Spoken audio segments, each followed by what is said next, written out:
5:47 a.m. The roar of a diesel engine rips me out of bed.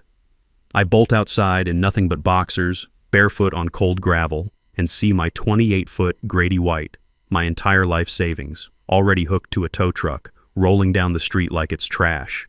3 years of double shifts, every overtime check, every skipped vacation, gone in 60 seconds.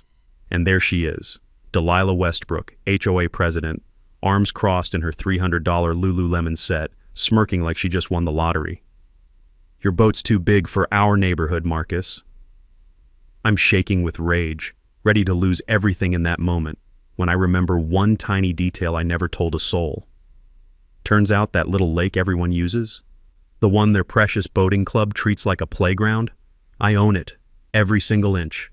And soon enough, Delilah's about to discover what happens when you try to steal from the man who can ban your entire club from the water forever. What would you have done in my place? Drop your state below, because what happened next made her wish she'd never touched my boat.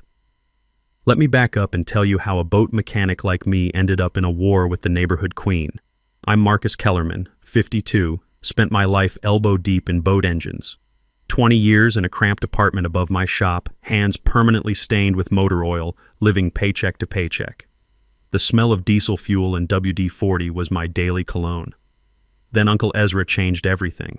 Ezra was the family legend, lived alone on this incredible lakefront property in Willowbrook Estates, refused to sell even when developers waved million-dollar checks. Neighbors called him eccentric. I called him free.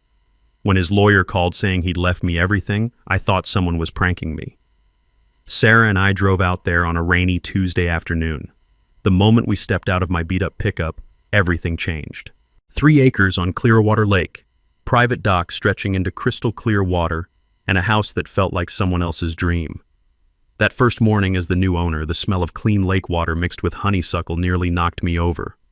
I'd never breathed air that pure. The crunch of premium gravel under my work boots felt foreign, like walking on someone else's property, even though the deed had my name on it. Willowbrook Estates wasn't built for guys like me. 15 mansions ranging from $800,000 to $2 million.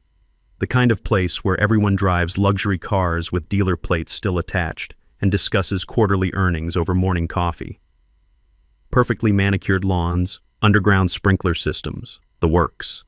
I felt like a grease monkey who'd accidentally wandered into a country club. The community itself was gorgeous, don't get me wrong. Clearwater Lake stretched 47 acres of pristine water, surrounded by homes that belonged in architectural magazines. Most residents were either retired executives or successful professionals, doctors, lawyers, tech entrepreneurs. Then there's me with my Marine Corps tattoo and permanent grease stains. Then I met Delilah Westbrook, and paradise became hell. Picture your worst nightmare HOA president. 58, real estate agent who knows exactly what everyone paid for their house and loves dropping those numbers in conversation.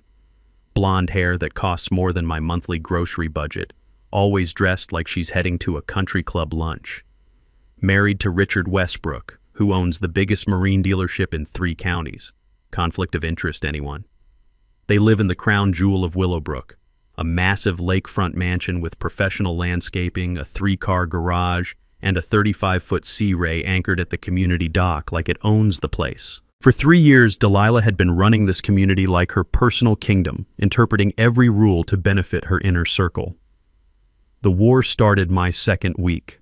I'm backing my pride and joy, a 28-foot Grady White I'd saved 3 years to buy, into my driveway when I hear those designer heels clicking across my porch like a death march. The sound still gives me chills. "Welcome to Willowbrook," Delilah says, but her eyes are dissecting my boat like a medical examiner. That's quite an imposing vessel. The way she said imposing made my skin crawl. "Thanks, she's everything to me." "I'm sure. You'll want to review our aesthetic guidelines immediately. Section 7.3 specifically addresses oversized recreational equipment disrupting neighborhood harmony." Standing there on my own gravel driveway, I felt like a kid being scolded by the principal for something I didn't even know was wrong. Here's the dirty secret I discovered later. Clause 7. 3 originally banned RVs and trailers. Makes perfect sense. Nobody wants a beat-up camper blocking million-dollar lake views. But in December 2022, while half the community was in Florida avoiding winter, Delilah pushed through an amendment adding recreational vessels to the restriction. The vote? 4-3. Only 7 homeowners even knew about the meeting. 25 feet maximum for boats. Mine measured 28 feet. Her yacht sitting pretty at the community dock? 35 feet of floating hypocrisy. When I brought up Delilah's yacht hypocrisy at my first HOA meeting, she deployed that weapon-grade realtor smile and a response that still makes me laugh. The community dock operates under different maritime regulations, Marcus. My vessel provides essential security services for our lake. Security services for a gated community in suburban America. Right, because lake pirates are such a threat in suburbia. The taste of stale coffee turned bitter in my mouth as I realized I was dealing with someone who could twist physics if it served her purposes. But I had no idea how twisted things were about to get.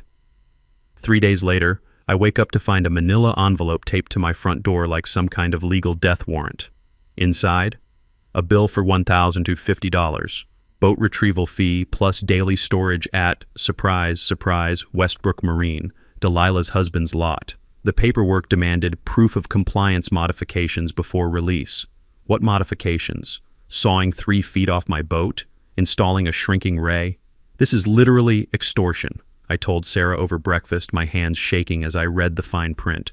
They're forcing me to pay her family to get my own property back. But Delilah was just warming up her legal artillery. 2 days later, certified mail arrived from Hoffman & Associates, the HOA's attack dogs. Thick cream paper, embossed letterhead, the kind of stationery designed to make working folks feel like ants. The message landed like a punch to the gut. Continued violations subject to escalating fines and potential property liens. Property liens. Over 3 feet of boat length. They wanted to take my house. That lunch break, I hit the county courthouse like a man possessed. My Uncle Eddie used to say, "When someone's trying to screw you, the devil's always in the details." Smart man, Uncle Eddie.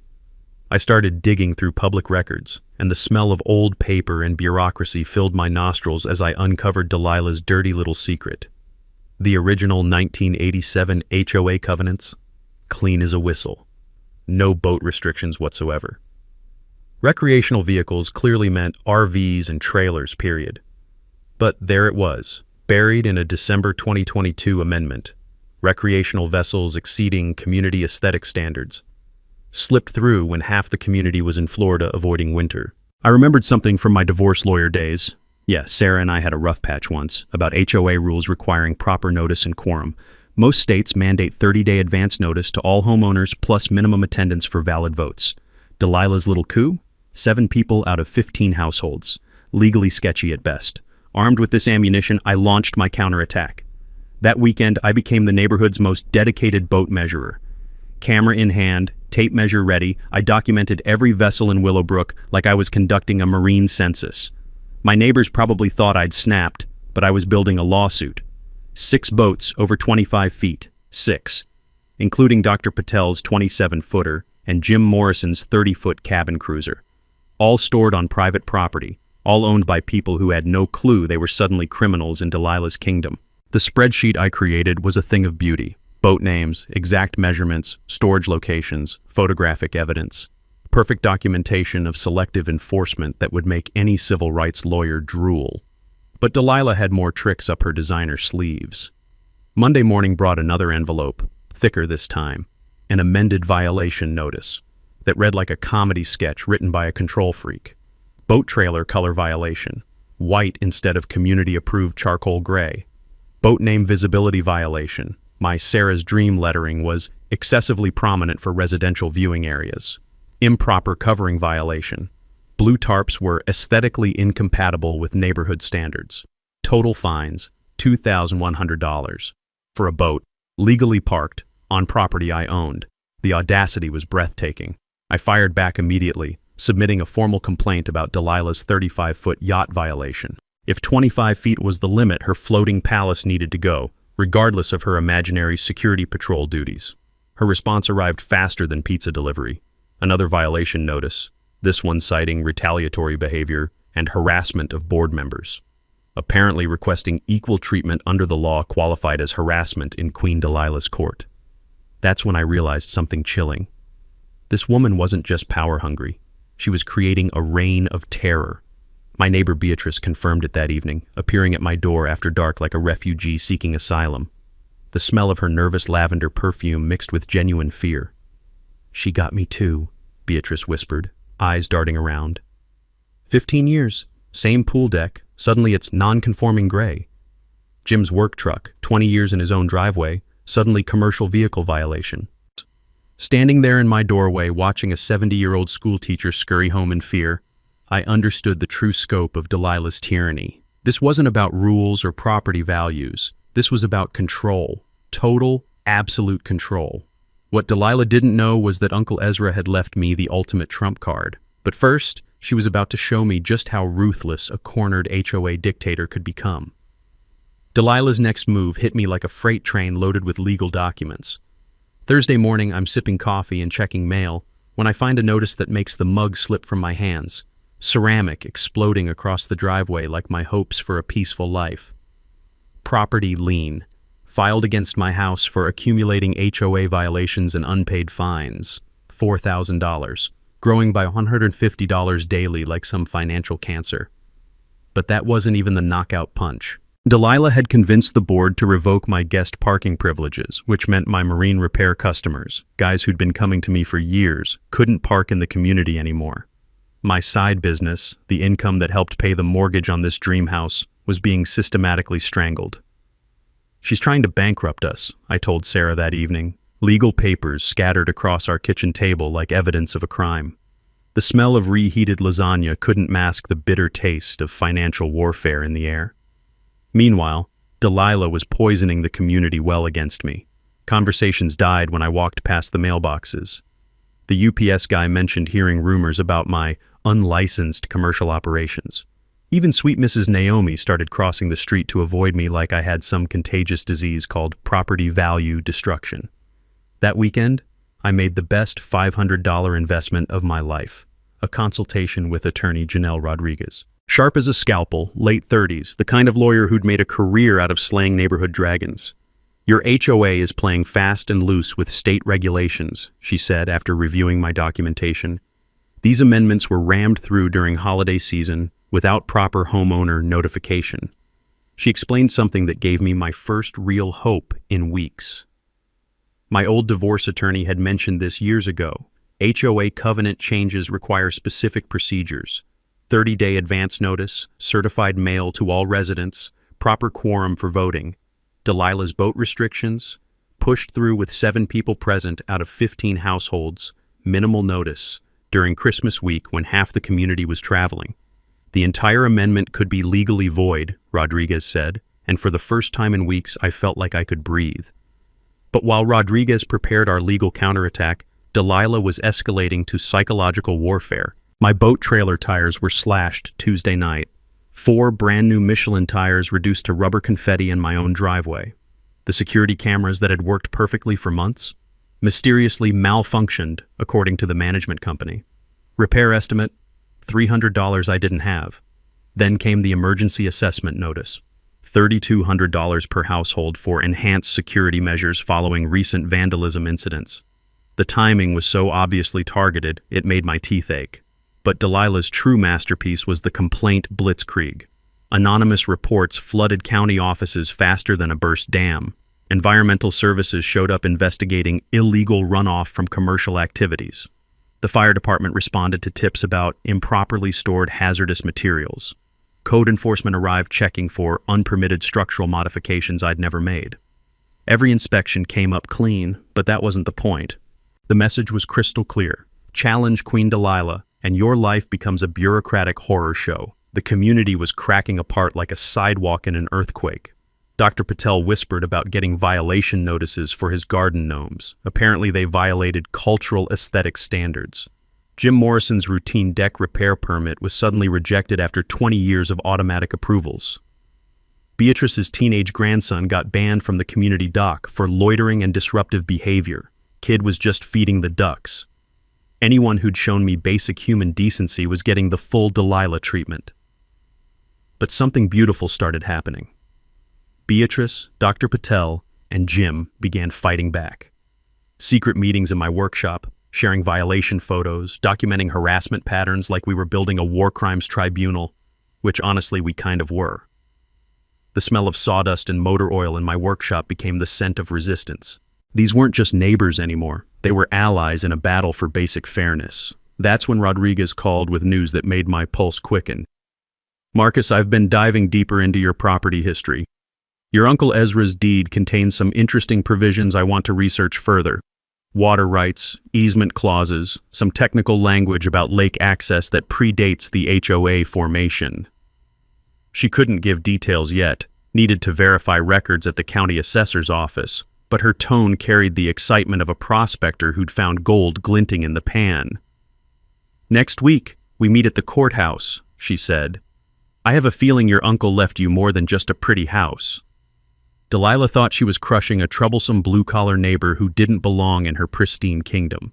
What she didn't realize was that she was about to discover who actually held the power in this community. And the irony was going to be absolutely delicious. Delilah's nuclear option arrived on a Tuesday that started normal and ended with me questioning everything I thought I knew about justice in America. The doorbell rang at 7 a.m. sharp. 2 county code enforcement officers, clipboards ready, official badges gleaming in the morning sun. Behind them stood Delilah in her signature power suit, arms crossed, wearing the smile of someone who'd just called in an airstrike on an anthill. "Mr. Kellerman? We're here regarding complaints about commercial activities violating residential zoning restrictions." Commercial activities.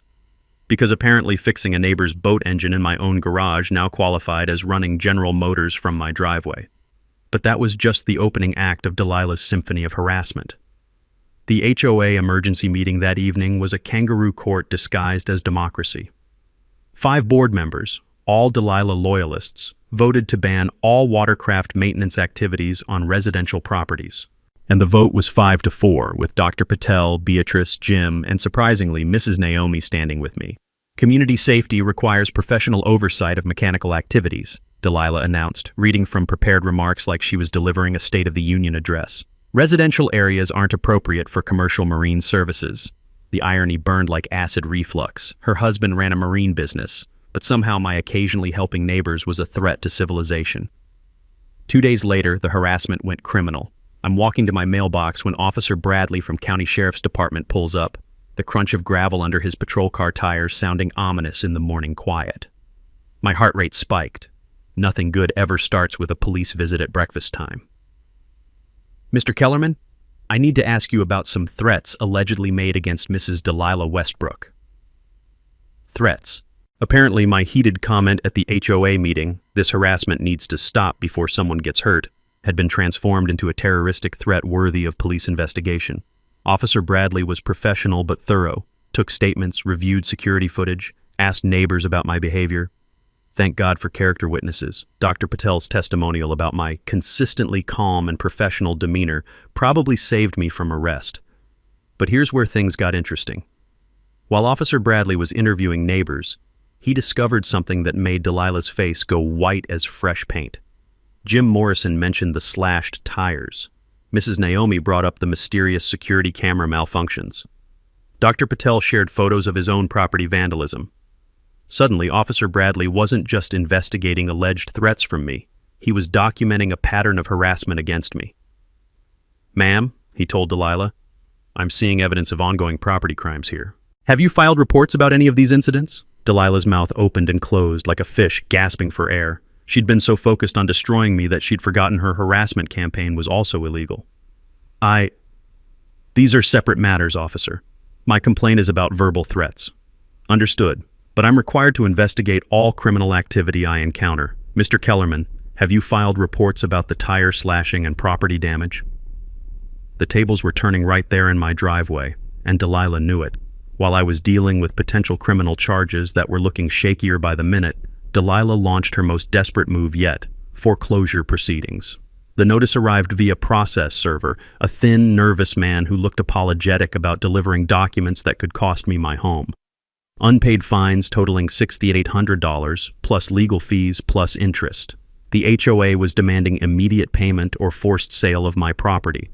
That night, Sarah found me in the workshop, surrounded by legal papers and empty beer bottles, the smell of sawdust mixing with the bitter taste of injustice. "Maybe we should just sell," she said quietly. "Find somewhere else to start over." For exactly 30 seconds, I considered surrender. Pack up, take whatever equity remained after legal fees, find some apartment where HOAs didn't exist, and neighbors minded their own business. Then I thought about Uncle Ezra. 40 years on this property, refusing million-dollar developer offers to preserve something beautiful for family. He'd trusted me with his legacy, and I was letting some power-hungry real estate agent destroy it with paperwork and petty tyranny. "No," I told Sarah, surprising myself with the steel in my voice. "We're not running." That's when Rodriguez called with news that made my pulse quicken. "Marcus, you need to get down to the courthouse tomorrow morning. I've found something in your uncle's property records that's going to change this entire game." Her voice carried the excitement of a prosecutor who just found the smoking gun. "Your uncle didn't just own waterfront property. He owned rights that predate this entire community development, rights that could give you nuclear-level leverage." The smell of possibility mixed with motor oil in my workshop. After weeks of playing defense, I was about to discover weapons I didn't know existed. Delilah had pushed me to the edge of losing everything. She thought she was crushing a troublesome neighbor who didn't know his place. What she was actually doing was about to backfire in ways that would make her deepest nightmares seem pleasant. The county assessor's office smelled like old paper and broken dreams, but what Rodriguez and I discovered there that Wednesday morning changed everything. "Marcus, sit down," Rodriguez said, her voice carrying the gravity of someone about to deliver life-altering news. She spread documents across the research table like she was revealing buried treasure. "Your Uncle Ezra wasn't just a lakefront property owner, he was the lake owner." My coffee cup went cold in my hands as I stared at the original 1956 land grant. The faded ink and official seals looked ancient, but the meaning was crystal clear. Ezra's family hadn't just bought waterfront property. They'd purchased mineral rights, water rights, and exclusive control over all 47 acres of Clearwater Lake. "This can't be real," I whispered, my voice cracking like I was 13 again. "It gets better," Rodriguez said, pulling out another document that made the room spin. "When the subdivision developed in the 80s, your uncle retained lake ownership through the Clearwater Lake Conservation Trust." The word trust hit me like a physical blow. Uncle Ezra, quiet, eccentric Uncle Ezra, who everyone thought was just a hermit with too much land, had been playing chess while everyone else played checkers.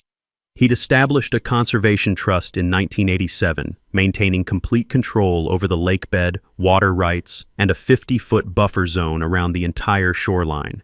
Every dock, every boat slip, every inch of waterfront that Delilah's community enjoyed, it all existed on my uncle's terms. "The community only has a recreational use license," Rodriguez explained, her finger tracing legal language that was about to detonate Delilah's world. "A license that can be revoked for violations." I was scanning the trust documents when one clause jumped out like lightning. "Licensed use contingent upon maintaining harmonious community relationships and prohibiting discriminatory or harassing behavior toward residents." My hands started shaking. Delilah's entire harassment campaign, every violation notice, every threat, every attempt to destroy my life, violated the trust's foundational principles. But Rodriguez wasn't finished destroying my conception of reality. "The trust receives $15,000 annually in license fees from the community," she said, showing me bank statements that made my head swim.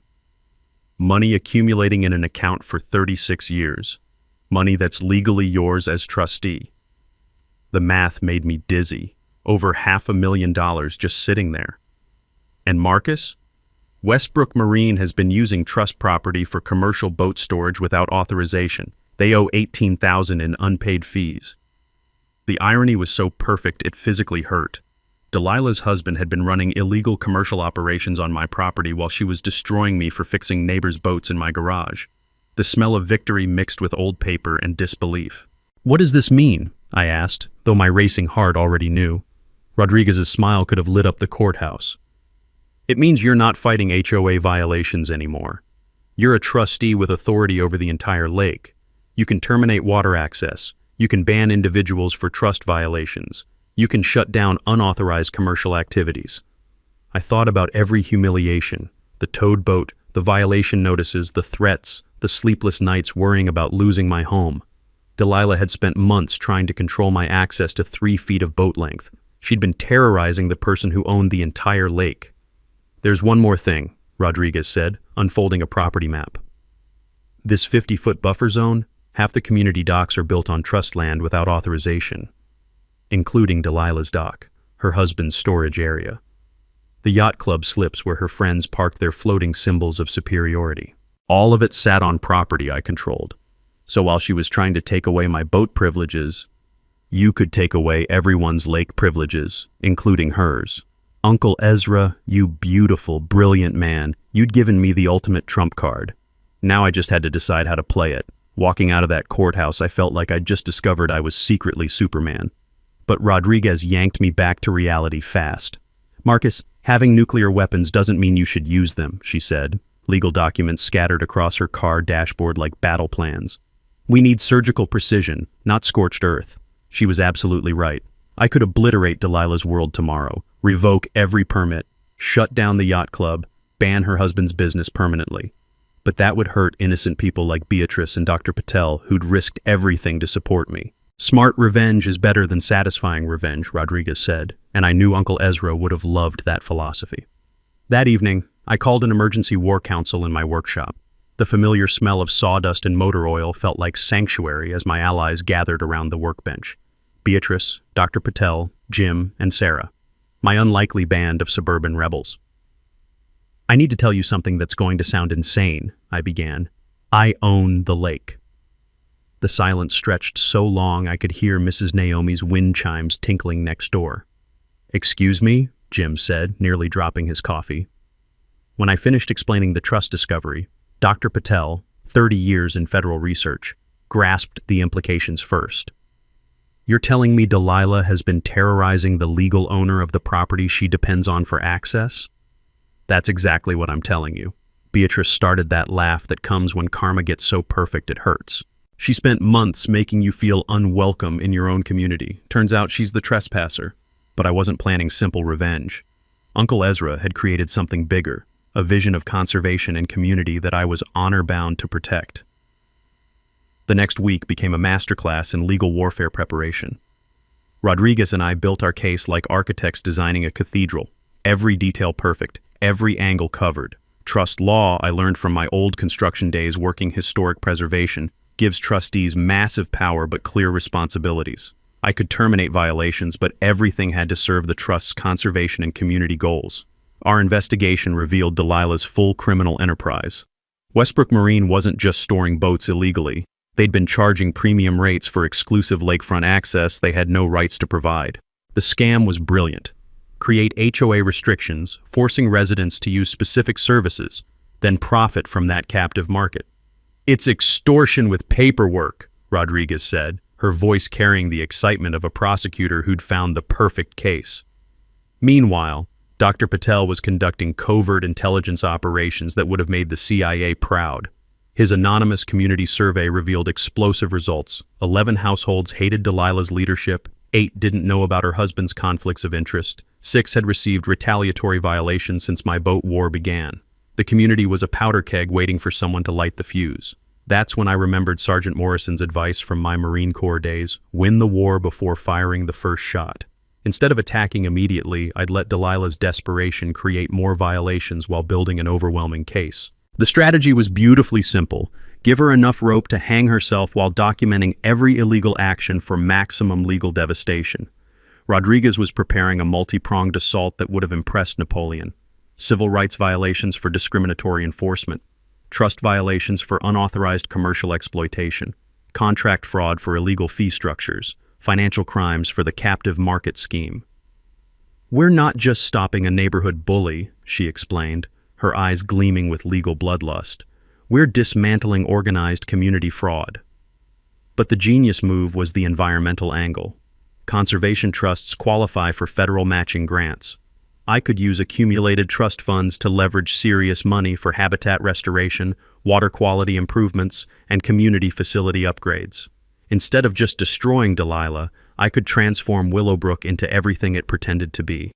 The timeline was perfect. Next HOA meeting in 2 weeks, enough time for Delilah's paranoia to create more violations, but not enough for her to escape the trap she'd built around herself. That Saturday, while researching grant opportunities, I found Uncle Ezra's private journals hidden in his old desk.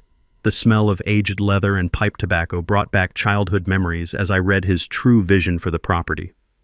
Clearwater should be proof that conservation and community can coexist, he'd written. Money and power corrupt, but shared stewardship builds something lasting. Uncle Ezra hadn't just left me a lake. He'd left me a responsibility to show that neighborhoods could be more than just collections of expensive houses. They could be genuine communities built on cooperation instead of control.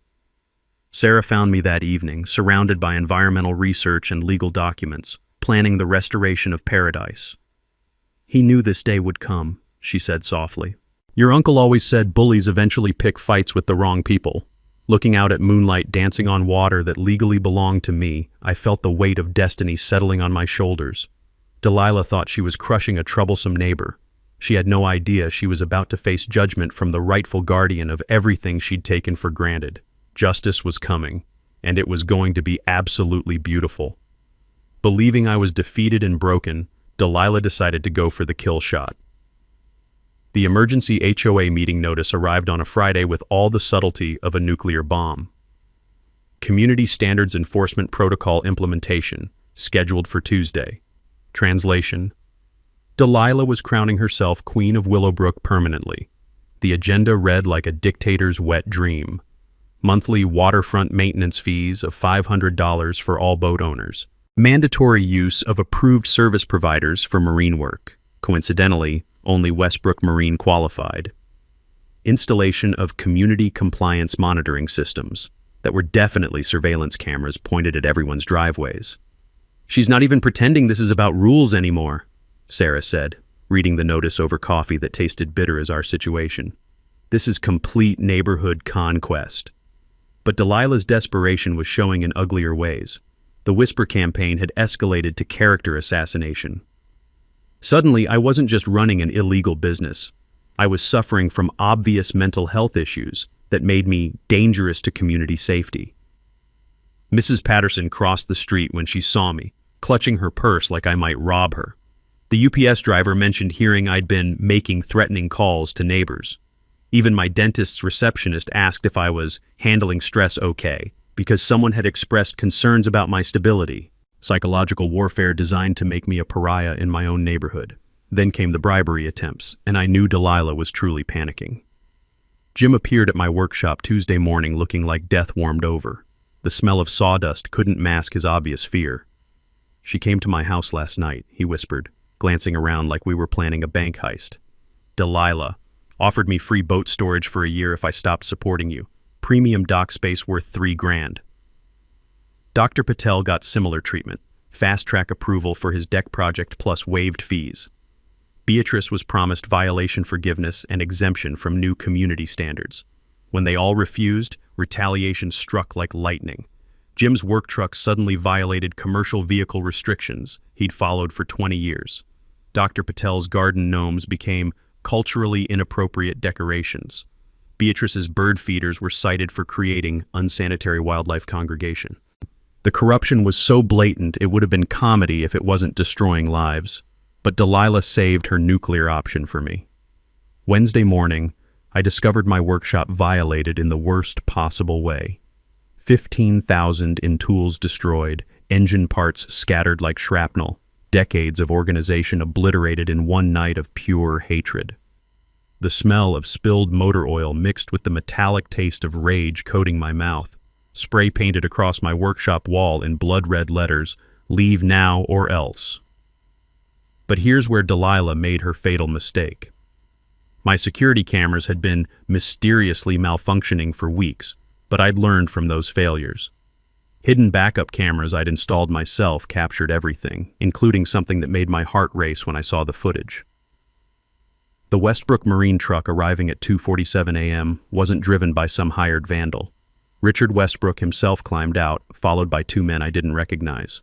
But more importantly, someone else sat in the passenger seat giving orders through the window. Delilah, personally supervising my destruction. When Officer Bradley arrived to investigate, his attitude had completely shifted since our first encounter. The evidence was overwhelming. Tire tracks, fingerprints, even blood on broken glass where someone cut themselves climbing through my window. "Mr. Kellerman, this crossed into felony territory," he said, photographing everything with professional thoroughness. "Breaking and entering, property destruction, criminal threatening. We're talking serious prison time." But the real bombshell came when I showed him the security footage. "Holy shit," Officer Bradley muttered, watching Delilah orchestrate my workshop destruction from the passenger seat. She was actually there, personally directing the crime. That changed everything. This wasn't just vandalism by proxy, this was hands-on criminal conspiracy by the HOA president herself. "Mr. Kellerman, I need you to understand something," Officer Bradley continued. "This video evidence shows premeditated criminal activity by a community leader. This isn't neighbor disputes anymore. This is organized harassment that could trigger federal civil rights investigations." The mini twist was beautiful in its simplicity. Delilah's need for control had driven her to personally oversee my destruction.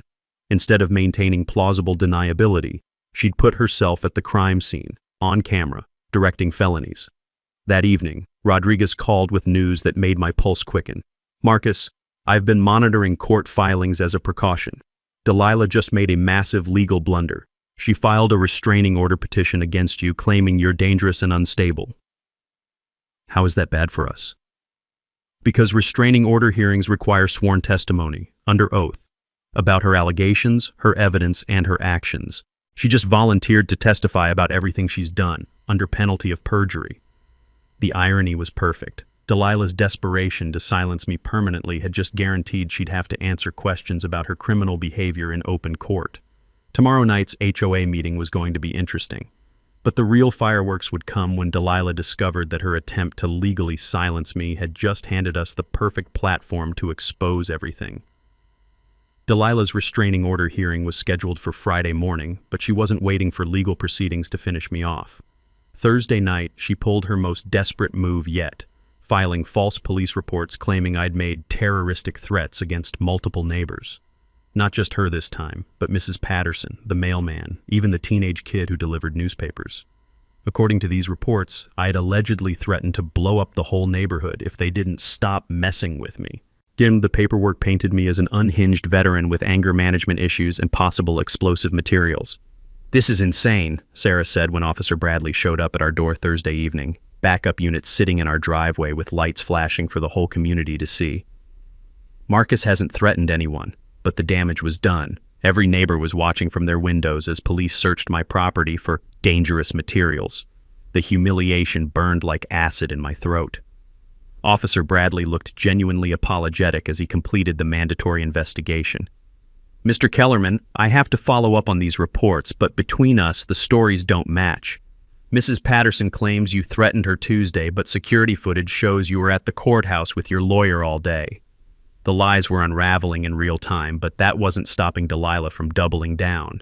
Friday morning brought an even more shocking development. I arrived at the courthouse for the restraining order hearing to find Channel 8's news van parked outside. Dana Morrison, the investigative reporter who'd covered our initial story, was interviewing Delilah on the courthouse steps. "Mrs. Westbrook is courageously standing up to harassment that's terrorized our peaceful community for months," the reporter was saying. "Today's hearing will determine if Mr. Kellerman poses a continuing threat to neighborhood safety." Delilah had called the media herself, spinning this as a brave homeowner protecting innocent neighbors from a dangerous outsider. The narrative was masterful and completely fabricated. But Rodriguez was ready with our own media strategy. "Let her dig the hole deeper," she whispered as we walked past the cameras. "Every lie she tells on record becomes evidence of defamation and filing false reports." The restraining order hearing was a disaster for Delilah from the opening statement. Judge Martinez, a no-nonsense woman with 30 years on the bench, reviewed the evidence with the thoroughness of a forensic accountant. Security footage disproving Delilah's timeline, witness statements contradicting her claims. Most damaging, the workshop break-in video showing her personally directing criminal activity. "Mrs. Westbrook," Judge Martinez said, her voice carrying the weight of impending judgment, "these allegations appear to be contradicted by significant physical evidence. Are you prepared to testify under oath about the events you've described?" That's when Delilah made the biggest mistake of her legal life. Instead of backing down, she doubled down on her lies with the confidence of someone who'd never faced real consequences. Under oath, she swore I'd threatened her personally, described weapons in my workshop that didn't exist, and claimed I'd been stalking her family for weeks. Every word was perjury. Every statement was provably false. And it was all being recorded for future criminal prosecution. Rodriguez's cross-examination was surgical in its precision. Mrs. Westbrook, you testified that Mr. Kellerman threatened you at your home on Tuesday evening. Are you certain about that date and time? Absolutely certain. Your Honor, I'd like to present courthouse security footage showing Mr. Kellerman was meeting with me in my office from 6 p.m. to 8 p.m. Tuesday evening. He couldn't have been at Mrs. Westbrook's residence because he was 3 miles away discussing legal strategy. The blood drained from Delilah's face as she realized she'd just committed felony perjury on live record. But the real bombshell came when Rodriguez presented evidence we'd been saving for maximum impact. Your Honor, I'd also like to present video evidence of Mrs. Westbrook personally participating in criminal destruction of Mr. Kellerman's property while simultaneously claiming to fear for her safety from him. The workshop break-in footage played on the courtroom monitor, showing Delilah sitting in the passenger seat, clearly directing the vandalism operation. The timestamp proved she'd been lying about her whereabouts during the crime. Judge Martinez's expression could have frozen lava. Mrs. Westbrook, this video appears to show you at the scene of criminal activity you've attributed to fear of the petitioner. Can you explain this discrepancy? Delilah's mouth opened and closed like a fish gasping for air. She'd been caught red-handed in multiple felonies while testifying under oath about being a victim. The restraining order was not only denied, Judge Martinez referred the matter to the district attorney for criminal prosecution of perjury, filing false reports, and conspiracy charges. Walking out of that courthouse, I felt like David who'd just watched Goliath collapse under the weight of his own lies. Channel 8's cameras captured Delilah's humiliation as she fled to her car, her lawyer refusing to comment. But Rodriguez grabbed my arm before I could celebrate. Marcus, tonight's HOA meeting is going to be chaos. She's cornered now, legally and socially. Cornered people do desperate things. She was right. Delilah had lost everything, her credibility, her legal standing, potentially her freedom. The emergency HOA meeting was still scheduled for tonight, and a desperate dictator with nothing left to lose was the most dangerous kind of enemy. Tonight, everything would end, one way or another. The Willowbrook Community Clubhouse had never seen anything like Tuesday night's emergency meeting. All 15 households showed up, plus uninvited guests that made Delilah's face go ghost white when she saw them. Channel 8's Dana Morrison sat in the back with her camera crew. Officer Bradley positioned himself near the exit, notepad ready. Most shocking of all, 2 federal agents in crisp suits flanked the main entrance. The FBI had finally decided our little neighborhood drama warranted attention. The smell of fear mixed with stale coffee and nervous sweat as residents filed in. Everyone knew tonight would change everything. Delilah sat at the head table looking like Napoleon before Waterloo, her usual designer confidence replaced by barely controlled panic. Her husband Richard hadn't even shown up. Smart man was probably consulting criminal defense lawyers. This emergency session will address the ongoing disruption caused by certain community members, Delilah began, her voice shaking despite obvious attempts to project authority. We must implement immediate protective measures. She launched into her prepared script about community safety and property values, but her heart wasn't in it. Hard to sound convincing when you've been caught committing felonies on video. That's when I stood up, Rodriguez beside me carrying a briefcase that might as well have been filled with nuclear warheads. Before we discuss community safety, I said, my voice cutting through the clubhouse like a blade, I think everyone should know who actually owns this lake. The silence was so complete you could hear Mrs. Naomi's hearing aid whistling.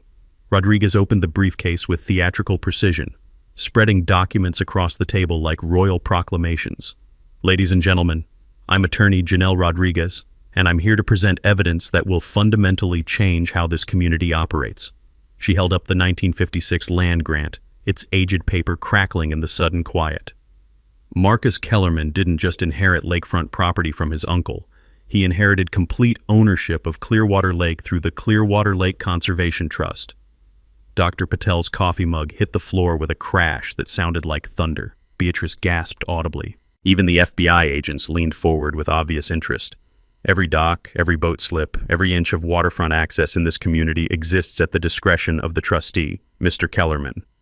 The community erupted like a shaken soda bottle, residents talking over each other, demanding explanations, some laughing in disbelief. Mrs. Patterson actually fainted and had to be helped to a chair. But Delilah wasn't finished fighting. "This is ridiculous!" she shrieked, standing so fast her chair toppled backward. "Some fabricated documents won't change 20 years of established community agreements." "Mrs. Westbrook," Rodriguez replied with surgical calm, "these aren't fabricated. They're recorded with the county, verified by state archives, and legally binding. More importantly, your harassment campaign against Mr. Kellerman violates the trust's foundational principles prohibiting discriminatory behavior." That's when Rodriguez dropped the nuclear bomb. "As of tomorrow morning, Westbrook Marine's unauthorized use of trust property will be terminated. $89,000 in unpaid commercial use fees are immediately due. Any further harassment of trust beneficiaries will result in complete revocation of community lake access." The mathematical beauty was perfect. Delilah had spent months trying to control my 3 feet of boat length while unknowingly trespassing on property I controlled completely. FBI Special Agent Catherine Morrison, no relation to Dana, stepped forward with the timing of a Broadway performer. "Mrs. Westbrook, you're under arrest for conspiracy to commit fraud, filing false police reports, and civil rights violations under federal housing discrimination statutes." The handcuffs clicking shut sounded like the closing of a book. Delilah's empire of petty tyranny ended with that metallic snap, witnessed by every neighbor she'd terrorized and broadcast live on local television. But the most beautiful moment came when Dr. Patel started clapping. Slowly at first, then joined by Beatrice, then Jim, then even Mrs. Patterson from her recovery chair. Within seconds, the entire clubhouse erupted in applause, not for Delilah's arrest, but for the end of fear. "Ladies and gentlemen," I said when the applause died down, "I want you to know that lake access will continue for all residents, but under new management focused on actual community harmony, not control." I announced the dissolution of the current HOA structure, replacement with a resident-elected lake management committee, and immediate implementation of environmental restoration projects funded by the trust. "Your uncle wanted this place to bring people together," Beatrice said through tears, "and tonight it finally has." Dana Morrison's exclusive interview afterward captured the perfect quote. "Sometimes justice takes time, but when it arrives, it's absolutely beautiful." Walking home under stars reflecting on water I legally owned, Sarah squeezed my hand tight. "So what happens now?" she asked. I looked out at the lake that had caused so much pain and was about to bring so much healing. "Now we build the community Uncle Ezra always dreamed of." The war was over. The real work was just beginning. 6 months later, Willowbrook Estates looked like a completely different place. The Clearwater Community Festival was in full swing on a perfect Saturday afternoon, and the transformation was nothing short of miraculous. Where Delilah's reign of terror once cast shadows over every gathering, now families laughed freely while kids splashed in the lake without fear of violation notices. The smell of barbecue smoke mixed with honeysuckle as I watched Dr. Patel teaching a group of neighborhood children how to identify native fish species. His Little Scientist program had become so popular we'd started a waiting list. "Hard to believe this is the same place," Sarah said, joining me on our dock with 2 cold beers. "Remember when people were afraid to use their own lake?" The legal aftermath had been swift and thorough. Delilah received 4 years in federal prison plus $750,000 in restitution to victims. Her husband's marine business dissolved completely, assets distributed among the people they'd defrauded. The FBI investigation expanded to 5 other communities, freeing hundreds of families from similar HOA corruption schemes. But the real victory was what we'd built from the ashes. The Clearwater Community Council met monthly in my workshop. No more stuffy clubhouse meetings or dictatorial board structures. Rotating leadership ensured nobody could accumulate Delilah-style power ever again. Decisions were made by consensus, disputes resolved through mediation, and every voice carried equal weight regardless of property value. The environmental restoration had exceeded our wildest dreams. The conservation trust's accumulated funds, combined with federal and state matching grants, generated over $200,000 for habitat improvement. Native fish populations had exploded, migrating birds returned in numbers not seen for decades, and the water quality was the highest in county records. Property values increased 18%, Not through intimidation and forced compliance, but because people actually wanted to live in a community that functioned like a real neighborhood. "Marcus," Beatrice called from the picnic area, silver hair gleaming in afternoon sunlight. "Come settle an argument about Uncle Ezra's workshop tools." She'd organized a historical preservation project, creating a community center in Uncle Ezra's old workshop space. His tools were displayed like museum pieces, along with photographs documenting his conservation work and handwritten journals about his vision for sustainable community living. The memorial plaque read simply, "Ezra Kellerman, who knew that sharing creates more than hoarding." Jim Morrison's construction crew had just finished the new accessible fishing pier, funded entirely through community donations and volunteer labor. Watching Mrs. Naomi's grandson catch his first base from the wheelchair-accessible platform brought tears to my eyes. "You know what the best part is?" Jim said, joining our little celebration. "Kids can just be kids again. No more tiptoeing around, no more parents afraid of violation notices for normal family life." The scholarship fund had become my personal favorite project. Using trust income, we'd established full college scholarships for local students studying environmental science, community planning, or conflict resolution. 3 kids were already enrolled in university programs, with more applying each year. My YouTube testimony before the state legislature had helped pass the Homeowner Bill of Rights, strengthening protections against abusive HOA practices statewide. The video went viral, 2.8 million views and counting, inspiring similar reform movements across the country. Rodriguez had opened a practice specializing in HOA abuse cases, using our victory as a template for helping other communities. The Willowbrook model was being studied by municipal governments and community planners nationwide. But the moment that meant everything happened during our anniversary celebration. Sarah and I were slow dancing to live music from the community band when a little girl tugged on my shirt. Emma, age 7, granddaughter of Mrs. Patterson, who'd once crossed streets to avoid me.